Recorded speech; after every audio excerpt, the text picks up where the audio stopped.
So I'd like to begin by welcoming everyone to this session.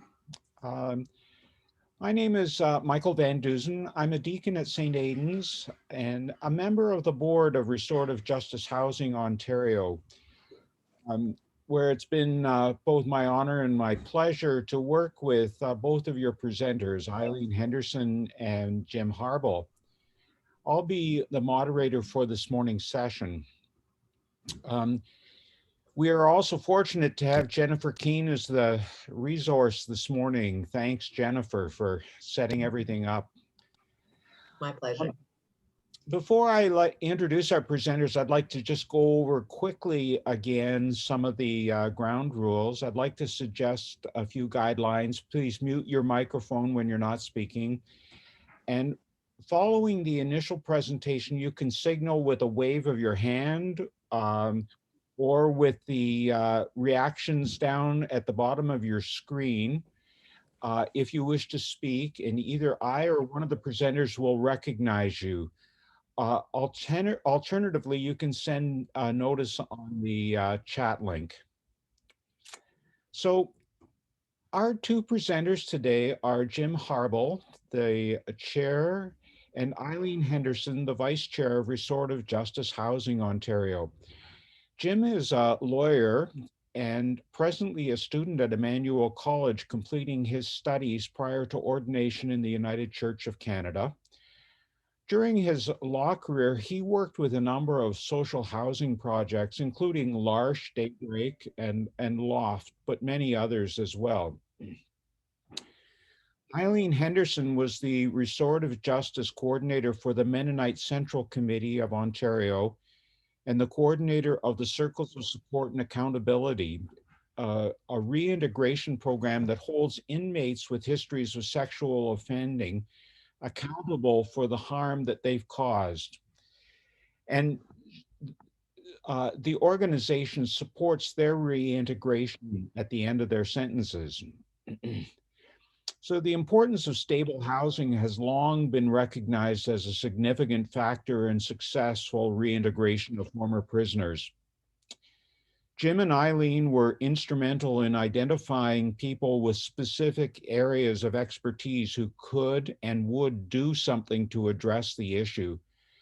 Collectively, they animated the process that was involved in setting up restorative justice housing.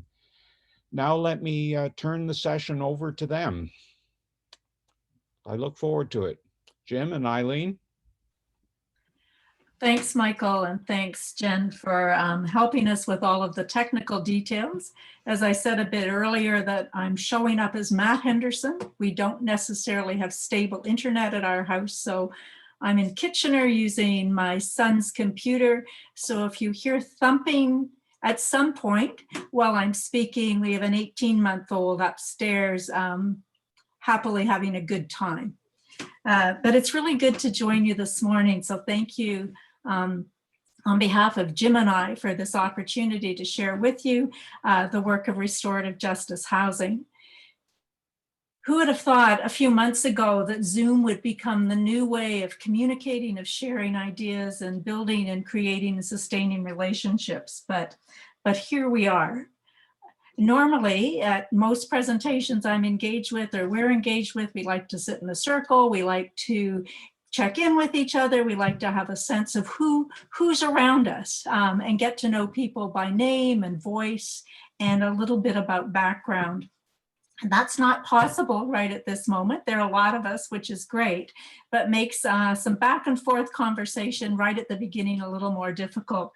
So just to get a sense, so Jim and I have a sense of who's with us, and I know a couple of you from my past work with Circles of Support and Accountability, but just to get a sense of how many, and those of you who do not have your video on, don't feel like you need to move from breakfast or suddenly wear something different to just respond to these few quick questions.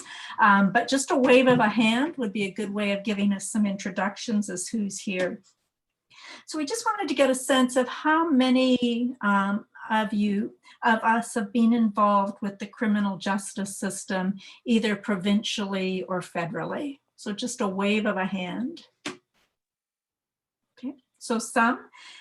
How many of us have been involved with connecting potentially with families with family members who have loved ones in the criminal justice system, who've been impacted by the criminal justice system? Great, thank you. And how many of us have either been directly or indirectly been impacted by harm or crime in any way? So again, a number of us. So thank you for that. It just helps us give a sense of who we are collectively gathered. I love stories. I love knowing about people's history and where they're coming from. And so Jim and I wanted to start our time together just sharing two stories about folks who we've connected with or have known, one who was initially looking for housing and then another who is now in housing, that sort of has helped to guide our vision of restorative justice housing and keeps us going when we're thinking of, how are we managing this, especially during the time of a worldwide pandemic. But the first story that I wanted to tell, and then I'll hand it over to Jim, was a pivotal story, has been a pivotal story for several of us involved in RJHO. Not somebody who's lived at the house, but somebody whose words and whose face is in my mind as I engage in this work. And I'm going to call him Peter. Which is not obviously his real name due to confidentiality, but Peter had served long years in one of our federal institutions. His crime occurred in his family. It was an attempted murder charge. He had broken all of his relationships with his family, although was just beginning to build some relationships with the next generation through some contacts with via the chaplain at the institution that he was housed in. Peter was very anxious. He was returning to a community that he had been out of for a period of time. Most of the bridges had been burned in his life. His primary supports had been through the chapel and the chapel program of the institution he was in. And the chaplain had arranged for him to be able to live when he was released from his institution with two members in the community who were willing to house him and be a support for him. Unfortunately, his institutional parole officer did not see a family dwelling as the appropriate housing for this individual, for Peter. And we can have long conversations and have had long conversations about responsibility around making that decision. But Peter was incredibly anxious, and as his date of release grew closer, his anxiety increased considerably. And his anxiety increased as his parole officer, the institutional parole officer, continued to remind him he would need to go to a local shelter. And a local shelter, a shelter of any kind, had never been in his history. He had no information to draw on, and all of his worst ideas around what a shelter would look like were very present in his mind. Unfortunately, incredibly tragically, the day before Peter was to be released, he took his own life, because the whole idea of returning to a community without stable, safe housing, as he felt he needed, without a community of support for him in place, was just an insurmountable barrier that he could not cross, and found that if he had to choose life, death over life, death was what he wanted to choose. And a huge pivotal piece for several of us who were looking at the needs for housing and what folks were identifying as their felt needs as they were leaving the institution. And so Peter and his story, Peter and his voice in my head and his face in my mind and my heart has been really key for me as I've engaged in this journey of RJHO. So Jim, what about you? Good morning, everybody. It's I I have a dog with me who's just woken up, who's been sleeping for the last hour. His name is Elsie, by the way, and I think he'll tone down. So look, it's an honor to be here with all of you.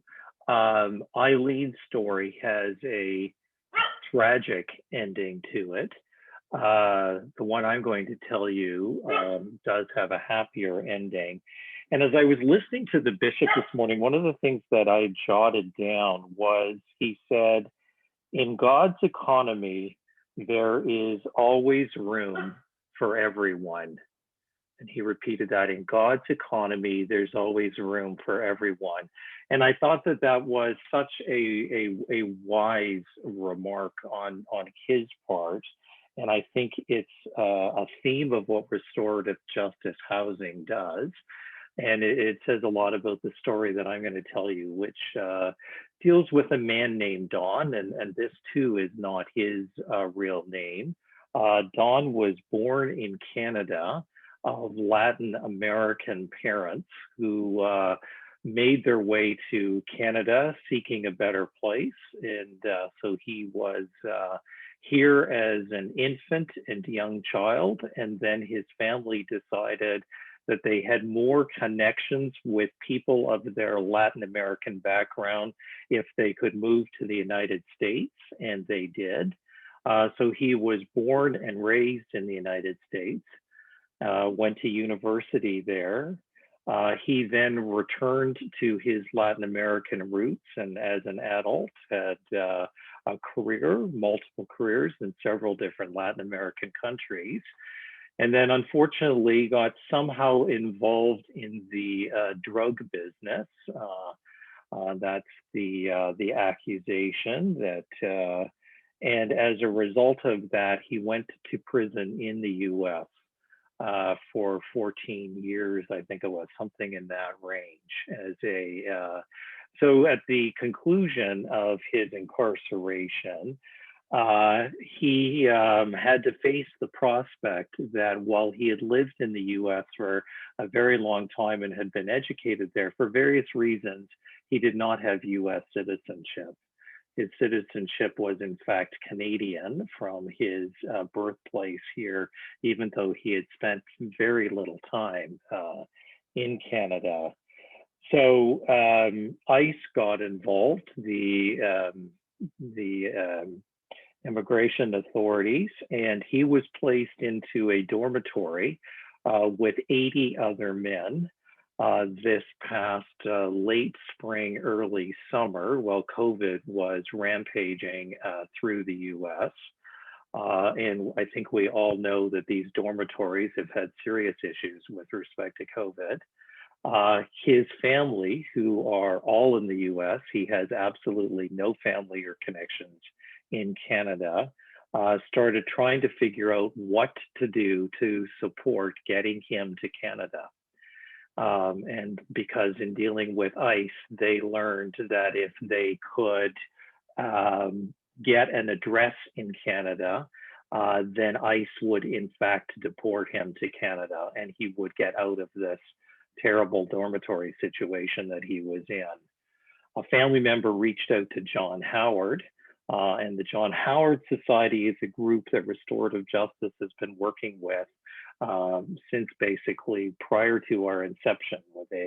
We help stakeholder with them, and but they do not have transition housing. So they could not offer the address, but they knew that we might be able to do so. And we in fact kind of, I guess the expression is, moved heaven and earth. We actually went out and rented an additional apartment to make sure that we had space and an address available for Dawn. That information all went back to ICE, and remarkably, within 2 weeks, he was on a plane and at Pearson and in isolation for a couple of weeks, and has now been living with us in accommodation since that time. And he is a very alert a conscientious man who very much wants a job, wants to be part of the Canadian community, and is looking for support, and matches very much exactly the kind of person that we were set up to deal with. Somebody where there is always room for one more, someone who benefits from life in community, somebody who wants to live in community, and somebody who has absolutely no community in this country to call his own. So he is a success story for us, and that too is one of the reasons why we carry on, because we need successes, right? We need to know that it's not only fear and someone suffering that drives us to action, but it's also that we know that we can actually make a difference, and to see that difference one story at a time. So that's a good story, and that keeps us going, that he is part of our community.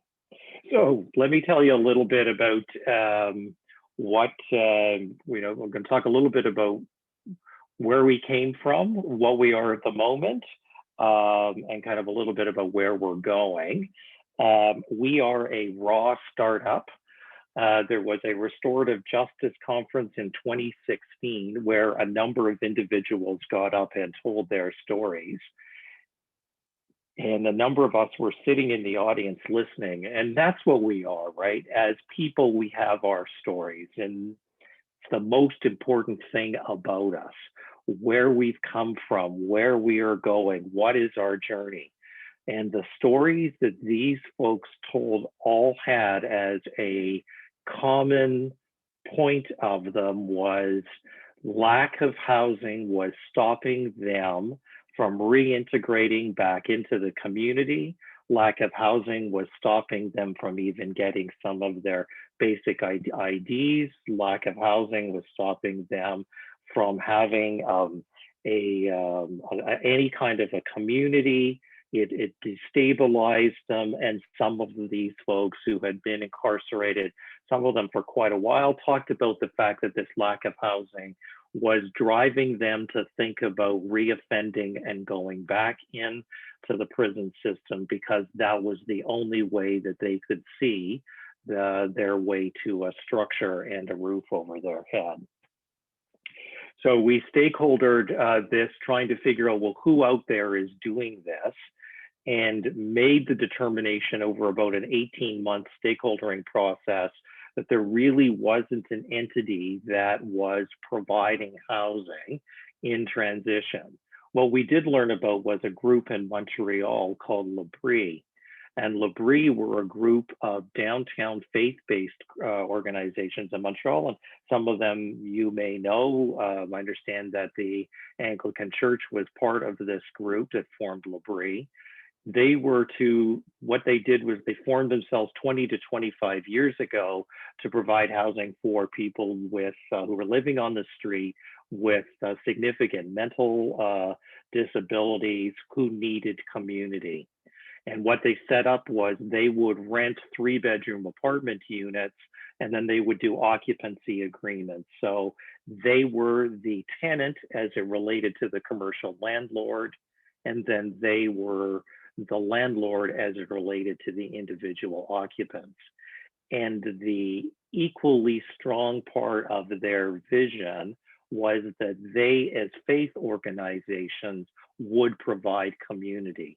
They would both choose people who would benefit from living together in their own 3-person community, and then that each of these folks would benefit from the various volunteers that the faith groups put together to support the units. L'Abri started with 1 unit about 25 years ago. They got up to 20 units in downtown Montreal, housing 60 people, and then they basically scaled up from there. So they've replicated this 20-unit module. They now have 7 of them, 1 of them in Ottawa and the other 6 in the greater Montreal area, each replicated as community-based support for mental health. So we see that as a long-term vision that can be done, and that there is hope to actually, through the strength of folks like you who are willing to get out there and to talk to people and to go walk with them to the grocery store and to have a coffee with them and to support them, that faith-based groups can provide community. So we have a slide. Jen, if you can put up our first slide, please. And I'm doing what it's going to just tell you a little bit about why did we do this. So there we are, and I'm going to move to the second one, if I may. Just let it come up. So what we determined in the stakeholder, if we can go to slide number 2.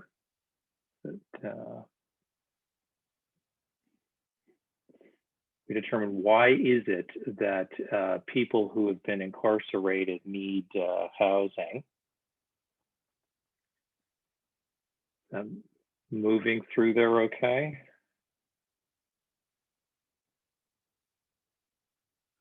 So what it's going to tell you, there we go. Just I think Can you see we don't have a that? lot. I'm sorry Yeah. about that, Jim. It's not showing when No I worries. do to full screen. Is that okay, everybody? Absolutely, working fine for me there. Thank you very much, Jen. You're welcome. And we don't have a lot of slides, but we wanted to kind of show you a couple here. This one's got some statistics which drive us as to why Restorative Justice Housing Ontario was incorporated. So an estimated 10,000 people are released into the Greater Toronto Area each year from incarceration. People like John Howard have been doing research on this on these folks for a number of years. The determination is approximately 30% of them do not have a stable place to stay. So that takes us to 3,000 people who need housing. The vacancy rate in Toronto over the last 5 to 7 years has been about 1%. In recent months, because of some changes to the tenancy, for example, Airbnb releasing a number of units into the marketplace, now up to about 1.8%, but it's still quite a low number. And then there are other folks like the Wellesley Institute and CAMH that have been involved in studies that show that ex-prisoners who have stable and supportive housing, they are much less likely to reoffend. So we see that as having a dual purpose. One purpose is obviously to support the individual in their need for housing and community, but there is also a very significant public purpose in supporting the housing for these individuals, because it means that the recidivism rate, the rate of reoffense, is likely to be lower, meaning that there are fewer innocent victims. So that is part of our purpose, is to reduce this rate of reoffending while providing individuals with safe and secure integration into the community. So I think, Jen, you can turn that one off now, please. Just want to show that, and we'll come back to the next one in a few minutes. Eileen's going to come back to that one, so perfect. We'll go back to the. So what did we do with all of this? So we incorporated in June 2018, Restorative Justice Housing Ontario. We then spent time hiring a part-time employee, and we decided that we should, given the opportunity, do what we should. It's the right way to say this, I guess. Live what we are saying as best we can. And so when we went out to hire an employee, I kind of place it in the category of God works in mysterious ways. Our leading candidate was somebody who had spent 4 years in various prisons, somebody who had quite significant lived experience, but also happens to be a lawyer by background, a very articulate person, highly organized person. And so we hired him as our part-time program director. He was looking for an opportunity for what he called redemption. And we believed that we were the right place to help him start down that road.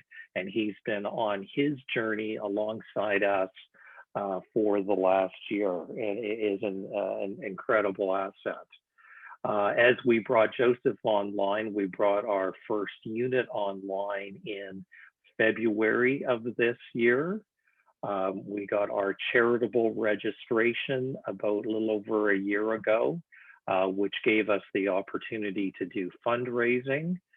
We've had some fundraising support from particularly faith-based groups. So Catholic Charities took a chance on us. One of the Midtown United Churches took a fairly significant chances on us. We've had a number of individuals who have supported us, because we need enough money in the bank that if we're going to say to somebody, we are going to give you stable housing, we want to make sure we can pay the rent for the length of time that we think that they're going to be there. So it's been important for us, raw startup as it may be, to build this up. So we have one unit. We added another one this summer to help support Dawn. And I was thinking a little bit about our population as I was listening to the bishop this morning. So our population at this point is approximately 1/3 white and 2/3 non-white. And that's been by happenstance. It hasn't been specific, but as I was listening to the bishop, I was happy to think that we are trying to do our full share to ensure that, as another comment that the bishop said, diversity is the body God gives. And so we are trying to live that. And so we are absolutely non-discriminatory in our choice of who lives in our accommodation. And if we can try to provide additional support to those that are marginalized, we're trying to do that.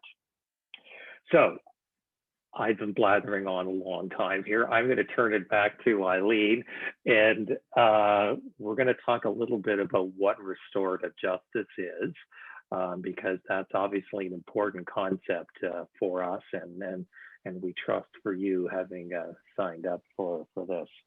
Eileen. Thanks, Jim. And I just moving a bit back to what Jim was saying. At the moment, we're housing men. All our residence tenants are men, but we are not excluding the fact that women will also become part of the whole restorative justice housing initiative as we move forward. So just wanted to add that in. I mean, as we were looking for a name of what to call this organization, and I'm sure many of you have been in groups where you've had to name something, and it's always easier to come up with what not to name something than what to name something, at least from my experience. We finally decided that something simple like restorative justice housing was the way we wanted to go. And we wanted to use that name because it reflected the values and the beliefs for many of us around how justice could and should look. And a number of us had already been spending a lot of time using a restorative justice lens or framework to look at issues of justice, and in our case, particularly the criminal justice system, and the process of reintegration or integration, because many of the folks we connected with have not been integrated prior to incarceration. But how do people return to the community in new and different ways? And Jen, if you could put up that restorative justice slide, that would be great. The next slide. And restorative justice is simply a way of addressing harm and brokenness that's different from our traditional justice system. Crime is not only the breaking of laws, but the breaking of relationships. Rather than what laws have been broken and who's responsible and what's the price or the penalty or the sentence they have to pay, the questions that are asked in restorative justice is who's been hurt, what are their needs, and who's responsible to begin to make things as right as possible. Restorative justice moves beyond simply offender and victim to looking at how is the community impacted, who's being hurt, and who's created the harm. There's been a movement in the past number of years that's been inviting people to look beyond some of the traditional thinking around restorative justice. And certainly in the early days, as some of you may remember, the Elmira movement began the whole concept of restorative justice in our present day of thinking. Restorative justice was seen primarily in the concept of direct victim-offender dialogue or mediation. And there was certainly concern around the way that groups that were seen as working solely or being pro-offenders, how or if they should fit into the whole concept of restorative justice. And I'm happy to say that there's been a real shift so that folks are willing to say that when you're looking to support the needs and address the needs of people who've created harm, holding them accountable for the choices they've made and supporting them to become pro-social members of the community, that's working on behalf of victims as well, as Jim indicated, around creation of no more victims through the use of housing and a sense of belonging, that's now seen as fitting into the whole restorative justice model, which is good news for those of us who've been working with offenders for a number of years.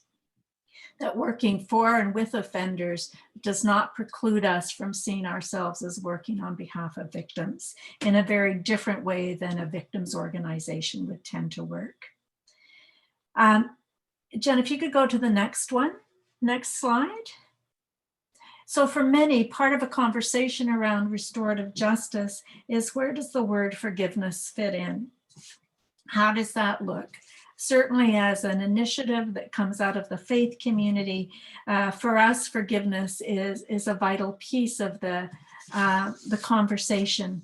Forgiveness, understanding God's forgiveness, self-forgiveness, forgiveness of other people, forgiveness of the larger community, all part and parcel of where a person can be, should be on their healing journey towards wholeness and health and safety.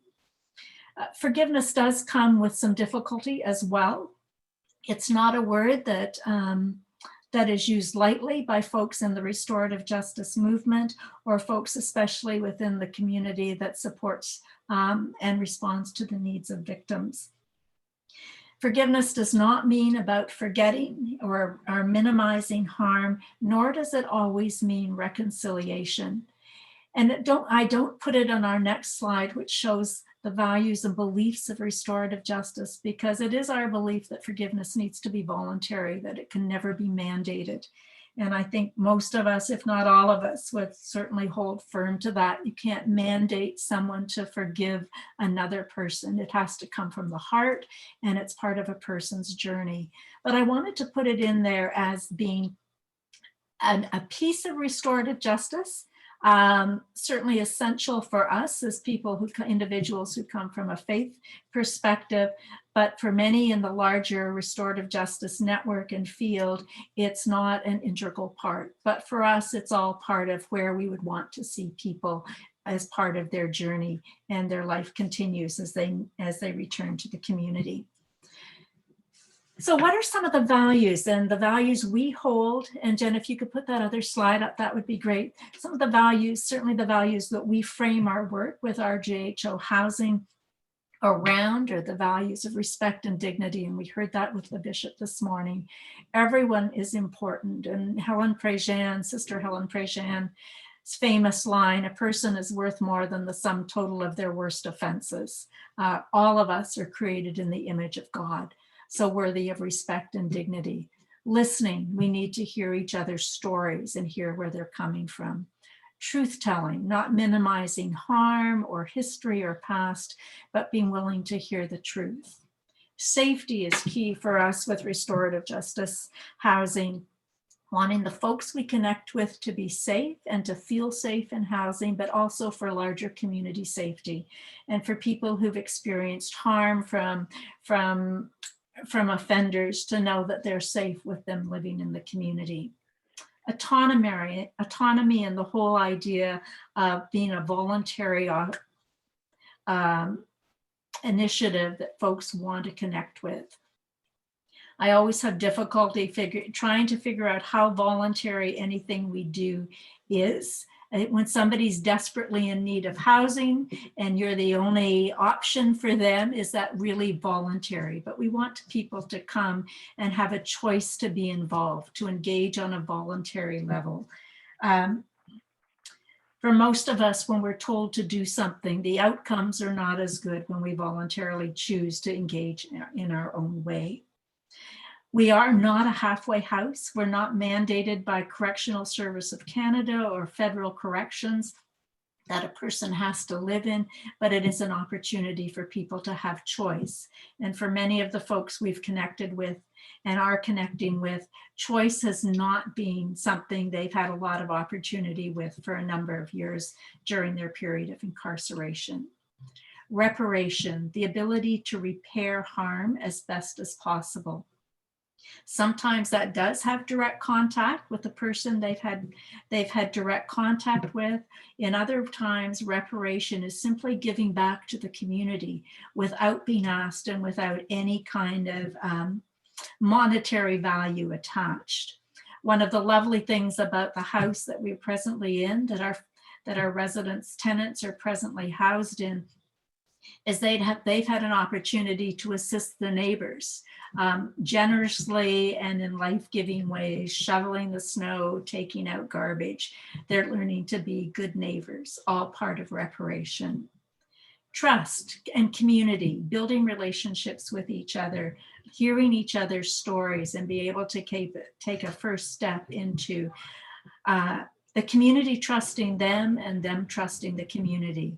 There hasn't always been that ability to trust people in their lives, and trust is a huge piece.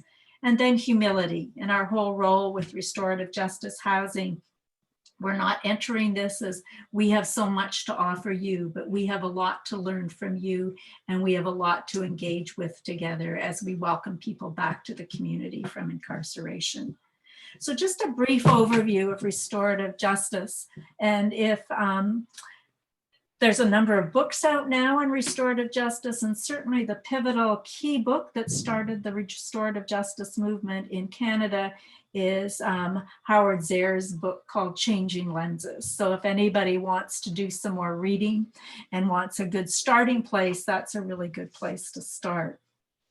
But those values and those beliefs certainly have been the framework of our interaction, our engagement with each other as part of a board, with each other as part of an advisory group as well, and as well with our engagement with the men and women that we see coming back and are welcoming back to the community.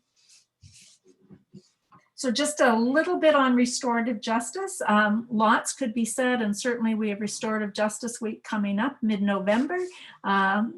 Normally, we would be having a big event to celebrate Restorative Justice Week.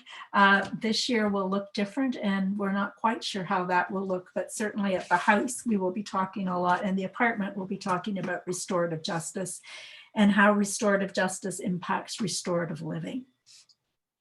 So Jen, maybe on to the next slide as well.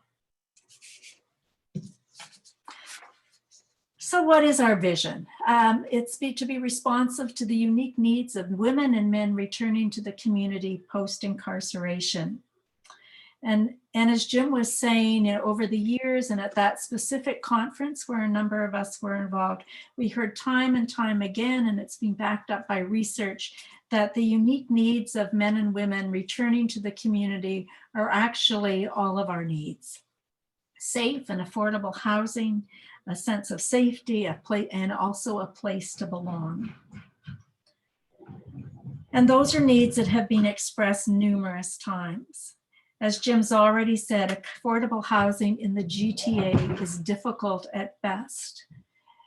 When a person is returning to the community and their basis of income is either Ontario Works or Ontario Disability, once they've been in the Ontario work system for a little bit of time, does not leave you much room for finding affordable housing. Most times the kind of housing that's accessible is the kind of housing where people ask no questions and where you actually don't want to live. I've spent too much of my time trying to encourage people that isn't this a lovely place that you're able to get on your OW check, where the landlord's not asking any questions about your criminal record or your credit history or background, thinking to myself, I think I would last 5 minutes in here, and that may be even excessive. But an ability to find affordable housing, often when people come out, they're asked if they have a criminal record. They're encouraged by their parole officer in the community to disclose their record.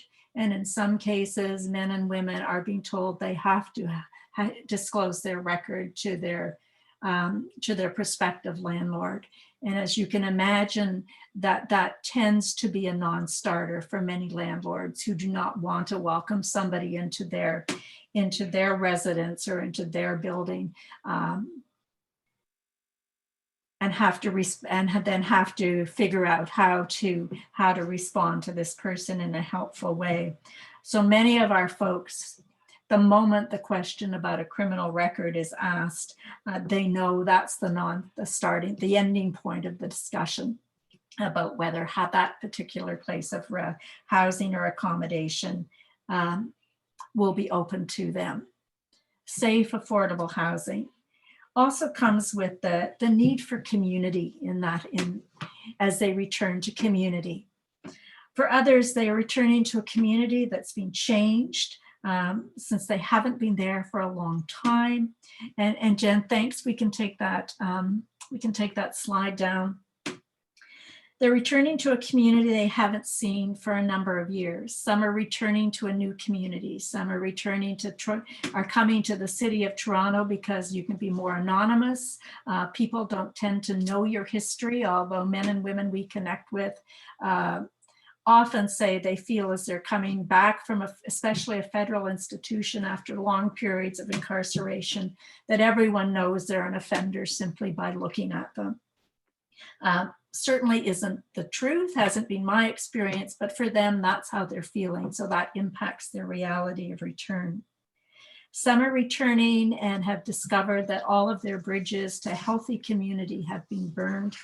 Families are tired of them or can't cope anymore, are hesitant to welcome them back into their homes or the community that they were engaged with and had good roots in, are not pro-social communities where they're not allowed to associate anymore, either through their own choice or the choice of the National Parole Board, which has very strict stipulations about who people can associate with. At the same time, many of the folks we connect with have become part of a vital community inside the federal institutions they've served time with.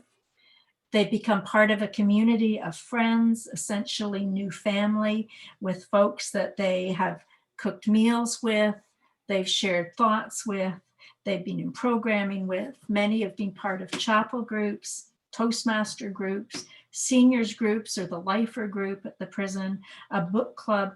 And for some, those opportunities for a place to belong and a place to connect are just not available to them when they return to the community.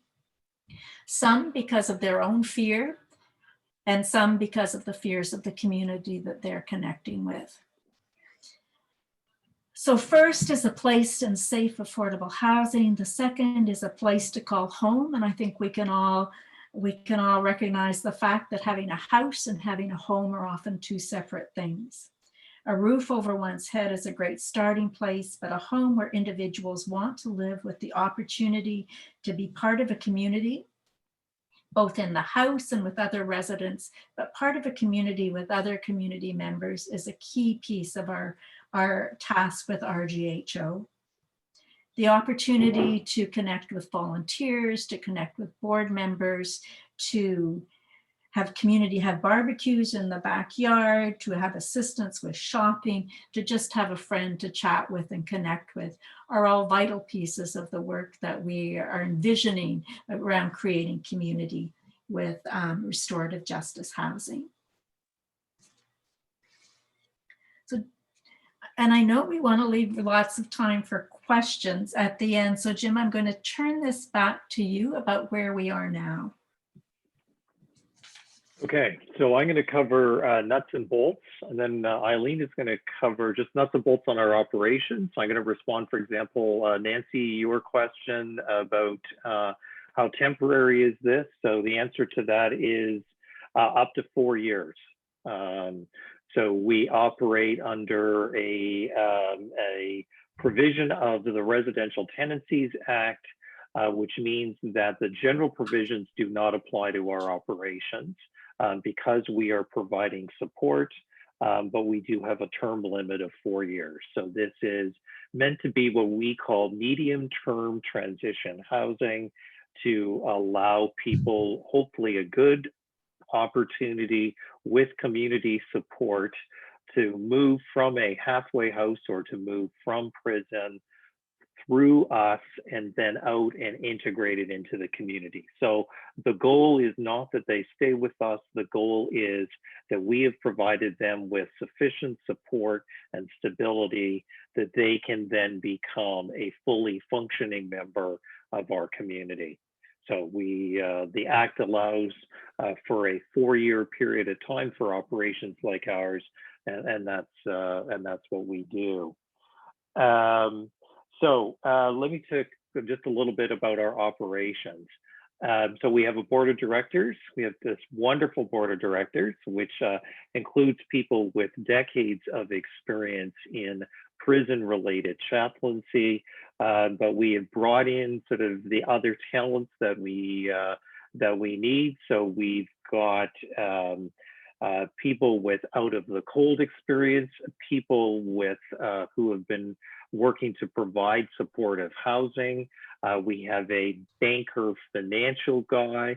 We have a real estate developer that's been involved in addiction support for people. We have a woman who was a senior member of the Toronto Police Force who makes quite a good interviewer when we get into intake.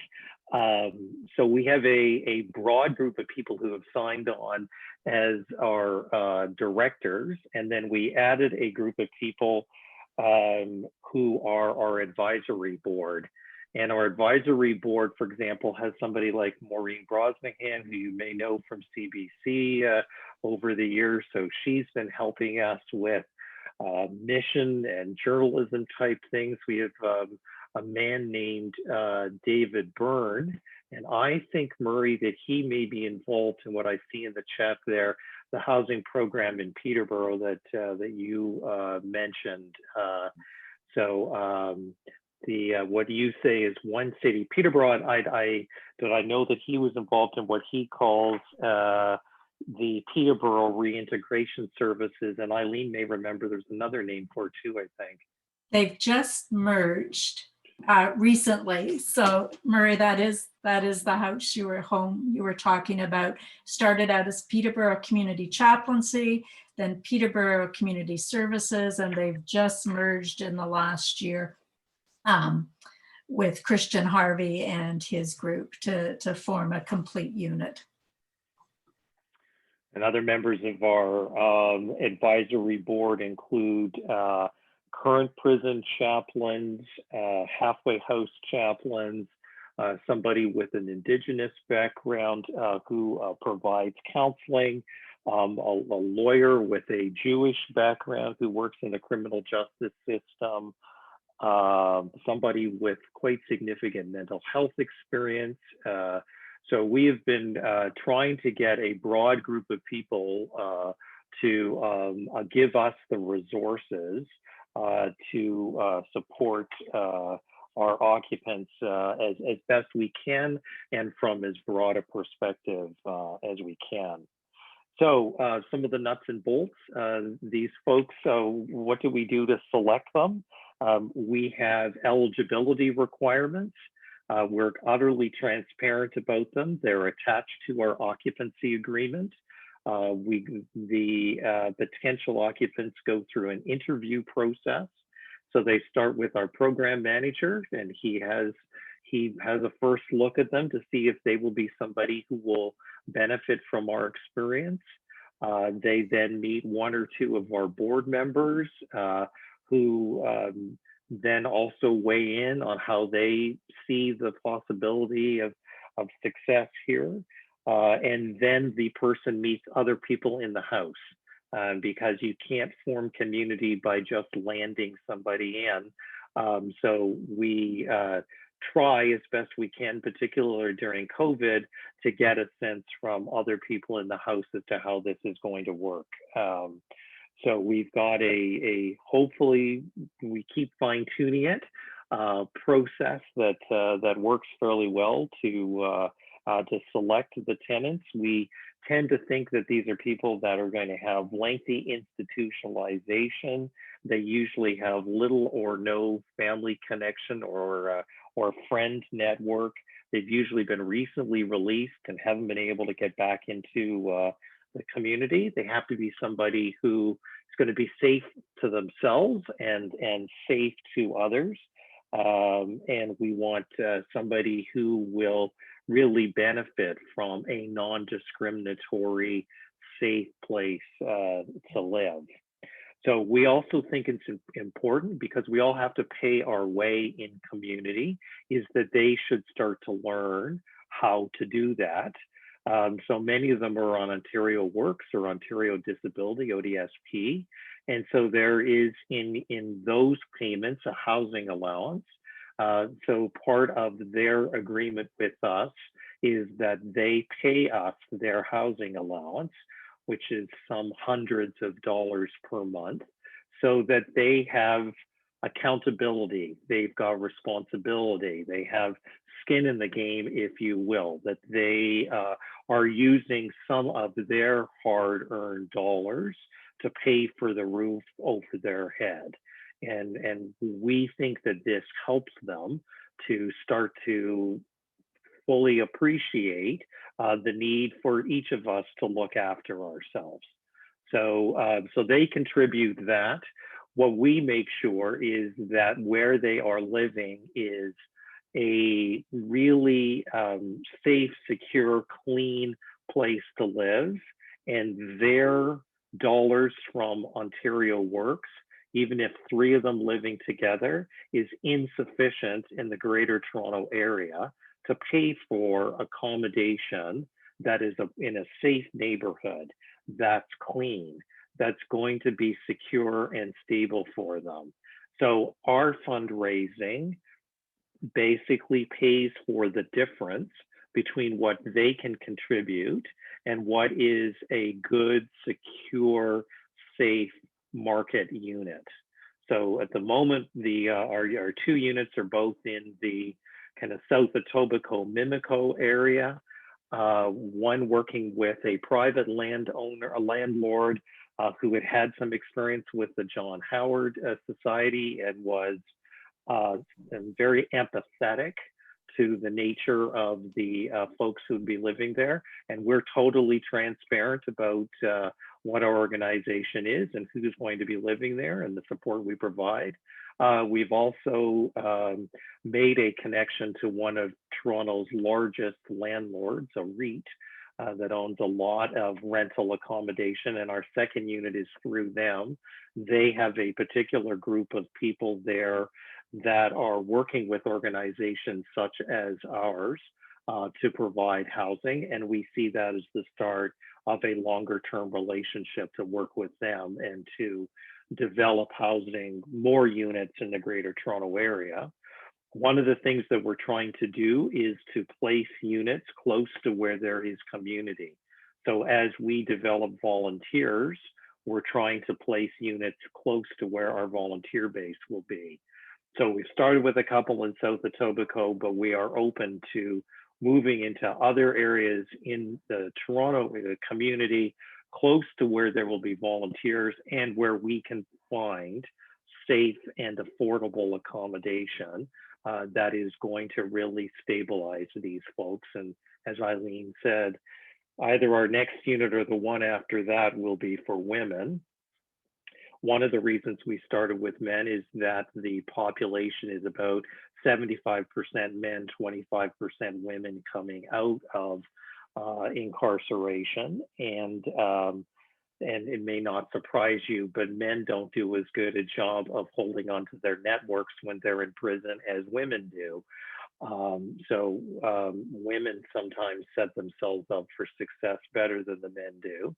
But there are, we know, a number of women who, for a variety of reasons, have been unable to do that, and they are in as need of accommodation as the men, and it's a primary purpose of us to support them as well. So we are looking to, as we develop here in the next couple of units, one of them will for sure be for women. One of the things that's important for us, then I'm going to turn over to Eileen, is that we have a code of conduct. So we think it's important to set the rules as to how people are going to live together. And our houses are dry houses. Non-prescription drugs and alcohol are not permitted in the house.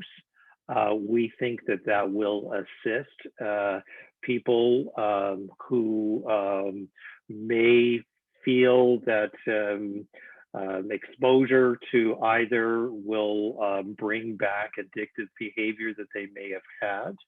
We are trying to provide support for that, and we obviously can't control what happens outside of the house, but inside the house, that's an important part of our code of conduct.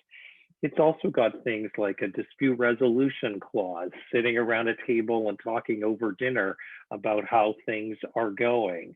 That will be kind of a general level of cleanliness in the common areas of the house. So people share the kitchen, they share the bathrooms, they share the living area. And so it's important that there kind of be a standard that allows everybody to feel like they can comfortably live there.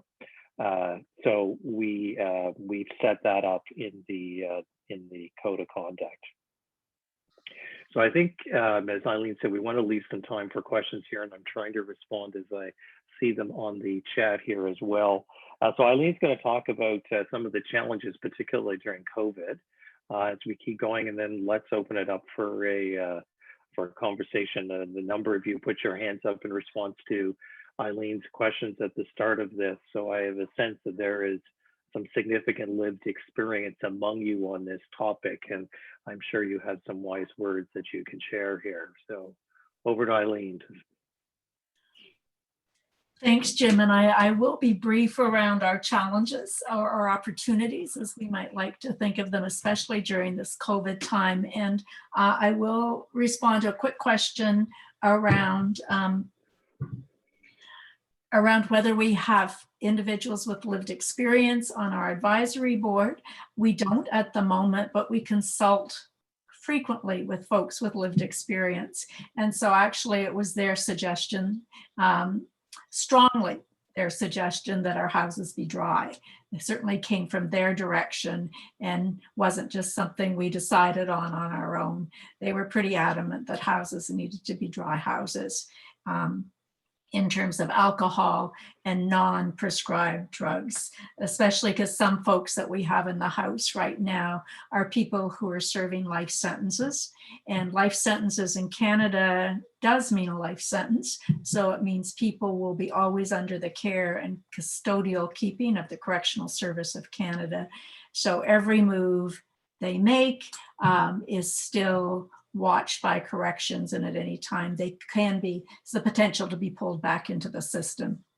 So we want to ensure there's safety for them and their living environment, and they're not implicated in any way and lose their freedom because, not necessarily because of their choices, but because of the choices of those around them. But some of the challenges we've been facing, as Jim started out, the presentation talked about the sheer number of people returning to the community post-incarceration, either federally or from our provincial system. And so you might think that with those numbers, there would have been a lineup over the last few months of people banging down the door, wanting to be housed. And that hasn't necessarily been the case. We've had good referrals from John Howard, from the Salvation Army, who runs a halfway house here in the city of Toronto. But our normal referring process that we initially thought we would be going with would be primarily through chaplains and institutional parole officers through our federal system.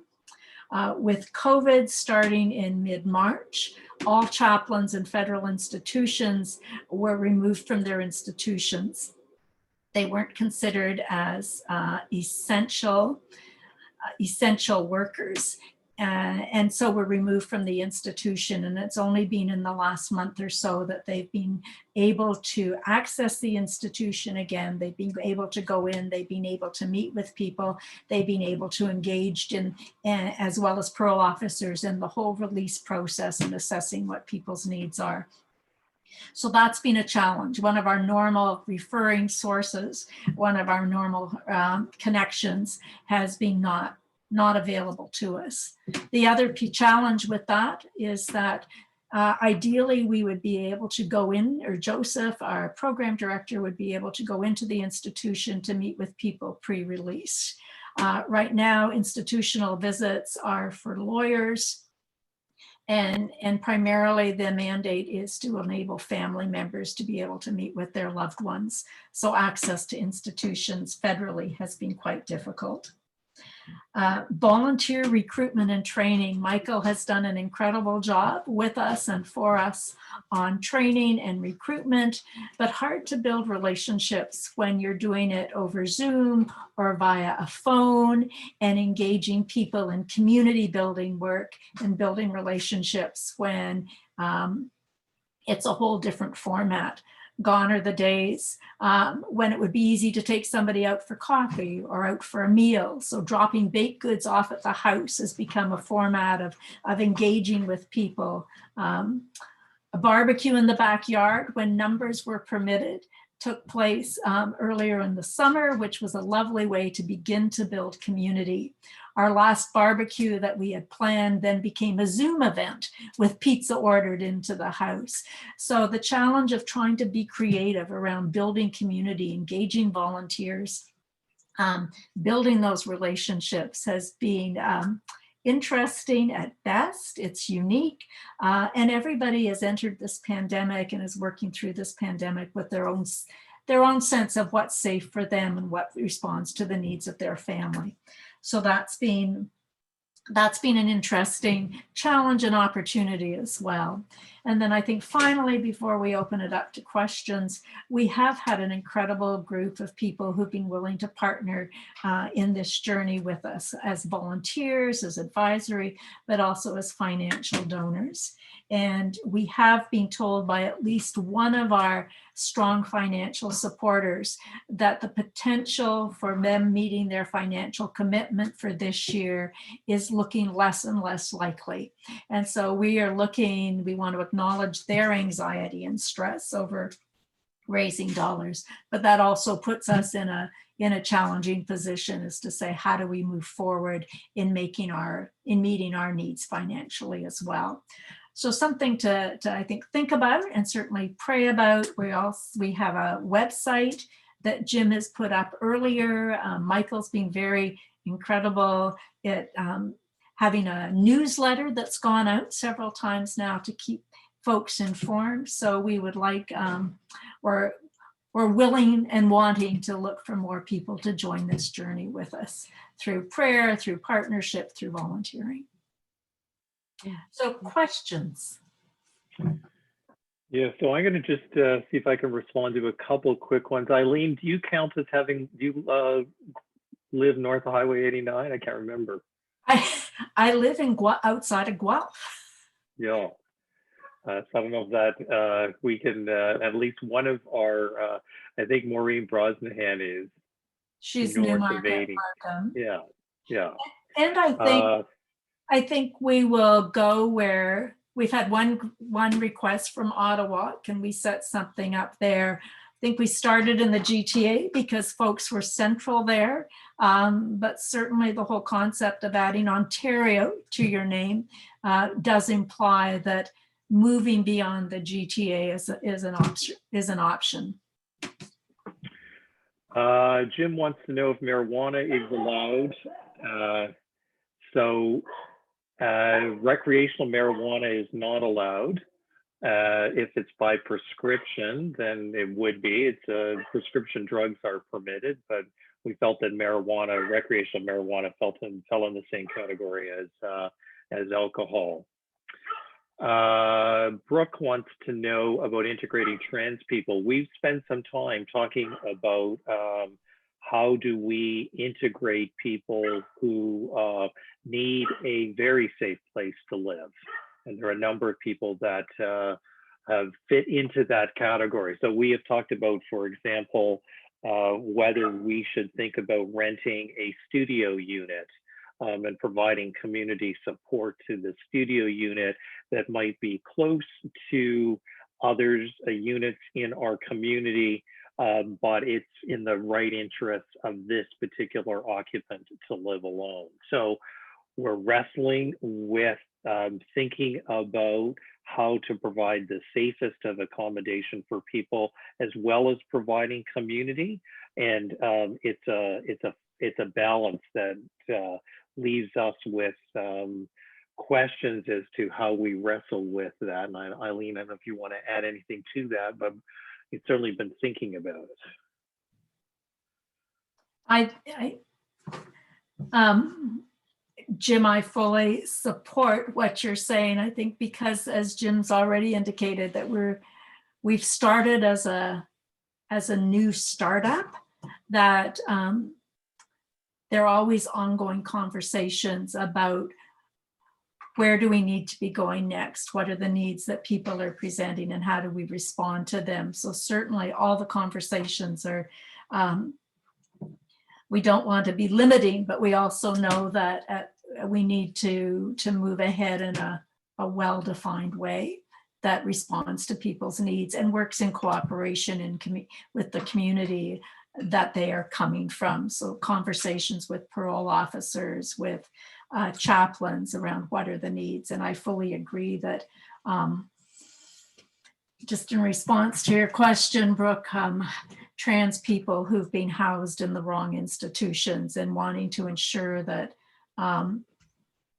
we as an organization are trauma informed as we're looking at addressing housing needs and community needs for individuals. A couple more there. So no, we do not have a group in Penetang at this point, being part of hopefully scaling up at some stage. Are we able to provide housing to people with complex medical needs? No. We are, at the moment, we don't have a sufficiently integrated volunteer network because of COVID to be able to support somebody with complex medical needs. And so we've had to say no to that. We had to say no to a potential occupant a couple of weeks ago on that basis. Loft I know well. I've known Terry McCallum for 25 years. I've done lots of work for Loft as a lawyer. And so I've spent a fair bit of time talking to Terry and others at Loft about this. We feel at the moment that government funding is so bureaucratic that as a small startup that is trying to be nimble, that it is better for us at the moment to seek foundation, faith, and private funding.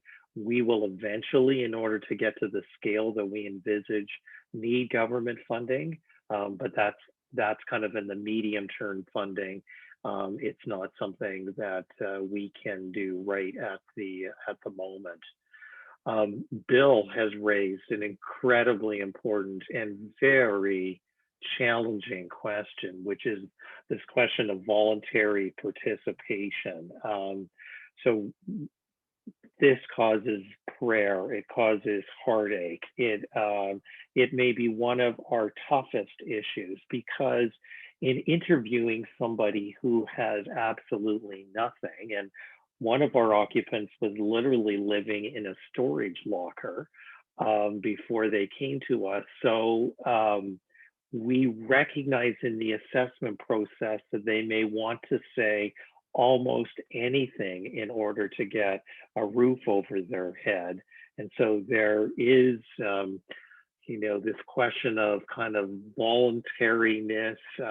Is there an underlying level almost of, of persuasion or coercion, that somebody wants to do whatever they can to get this stable roof over their head? And so we recognize that, and it's a really, really hard issue, and there are no easy answers to that.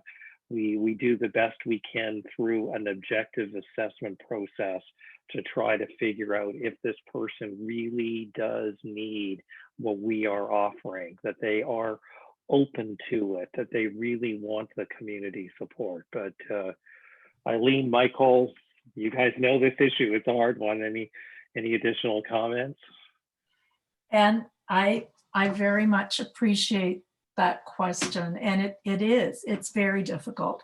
As Michael said, part of my life has been working with circles of support and accountability, which also wants to be voluntary in nature, but hard to be voluntary if you come and join an initiative like Circles of Support and Accountability, because the police say if you don't, they'll publicize your name. So does that make it a voluntary engagement? So it's, I think, constantly on our minds, as Jim has said, and part of it's around building those relationships. So it's not a program where you check off the box and you graduate because you've shown up 6 weeks in a row and you get your certificate. So the voluntary aspect really comes into play in building the relationships that are important, and supporting and assisting people and knowing this isn't, we're not treating you as a project. We want to see you as a person with all of the gifts and all of the skills that you have to offer to the house itself and to the larger community. But again, a difficult question. I mean, all of us, it's like not reading the fine print and checking off yes, just because you need to move on to the next piece of information you need. And folks are under pressure because they're not actually free to make their own choices, especially when they're returning to the community or under the care and keeping of the National Parole Board. We're at, I'm sorry, Jim, did you want one short comment? No, go ahead, Michael.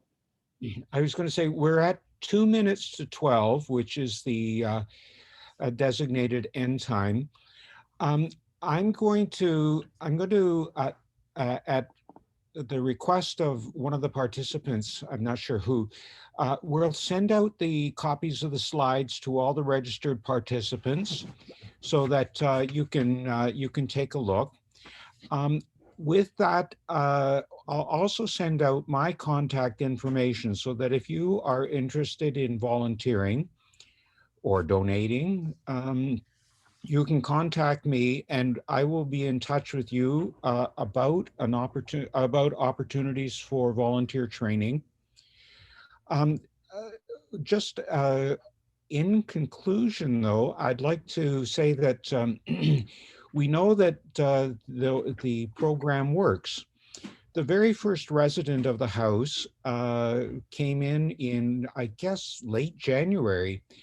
And several months after arriving, he fell in love and was able to move out and live with his girlfriend. So he has been a success. He has stayed in touch with the people in the community to the extent that he can under COVID. But we do know that there are successes that are enabled by the restorative justice housing. again, in the last moment, I want to thank Jim and Eileen for taking the time to present. I've enjoyed working with both of these people for the past couple of years, and yet every time I have an opportunity to talk and listen to them, I learn something new, and I get a new and appreciation of the work they do and everything that goes into this. So thank you very much on behalf of all of us, Jim and Eileen, for your participation in your presentation today. Thanks, Michael. Thanks to all of you for being part of this. Yeah. And thank you, Jennifer Keene, for supporting us throughout this. Pleasure. Thanks for everyone for participating. This has been wonderful. We really appreciate you and your interest in this. I hope we have an opportunity to contact you further. Thanks. Bye all. Thank you. Good job. Bye.